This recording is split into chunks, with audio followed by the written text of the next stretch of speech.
Now, there have been many events in the country lately. They may seem unconnected, but if you thread them together, then you will notice a trend, a worrying trend. Take the so-called purges in both ODM and Jubilee for starters. Depending on who you support, you might be wringing your hands in glee, taking out the proverbial popcorn to watch the politician you like the least being dragged through the mud. We've seen elected and nominated leaders reciting the loyalty pledge, not to the country, but to their party leaders and the handshake. Everyone is seemingly kissing the ring. Interestingly, this is happening on both sides of the aisle in Parliament. Now, I've said it before here on My Take, that when politicians speak with one voice, we should all be very afraid. This political operation in both the majority and the minority parties, seemingly to get as many legislators aligned, is worrisome. Both sides speaking about the intention to use the consensus, some might say coercion, to pass through changes proposed in the BBI report. The Senate is now in line. Next, it's the National Assembly. I'm sure you've also seen the majority leader in the County Assembly of Kirinyaga claiming that they've been warned against going against instructions from party headquarters. All the key positions in the Senate, the National Assembly, are being whipped into shape. The representative body is now forced to speak for the executive rather than for the people, the very ones who elected them to do just that. Now that's one arm of government sorted, isn't it? Well, then let's take a look at the judiciary. The president's refusal to appoint 41 judges. He claims that there are some with ethical issues surrounding them, but it's not known which out of the 41 he has issue with, let alone what these issues are.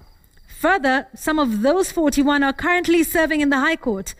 Now, isn't it interesting that despite these claims of unethical conduct in their past, the president has not made any moves to have action taken against them? All these months later, the facts are that he has no discretion in this matter, according to the Constitution that he says he is now seeking to change. Remember how long it took to get Justice Wasame appointed to the JSC? You see, when you put all of this in the context of his revisit statement, then the judiciary dared to do the unthinkable, which was to nullify his contested election in 2017, then it's difficult to avoid connecting the dots. Let's not forget the Office of the Auditor General, by the way, remains unoccupied 1 year later. So what am I driving at?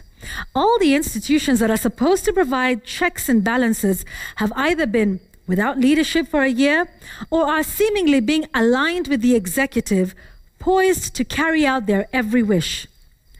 What would have been referred to as opposition parties are now falling all over themselves to get into working agreements with the majority party.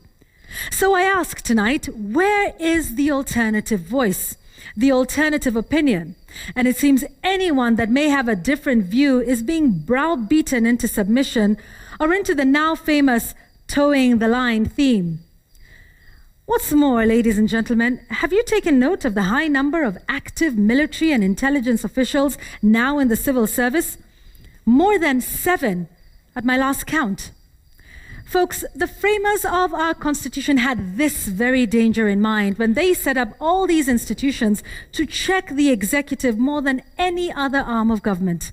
The checks and balances were a direct result of the ills of the one-party state when one individual controlled all arms and did as he pleased. As we approach the 10th anniversary of the 2010 Constitution, I am very afraid. Are we heading back to those dark days, or are these merely isolated, innocuous events? I hope I'm wrong, but it seems to me we are headed for a very bumpy ride. So buckle up, guys.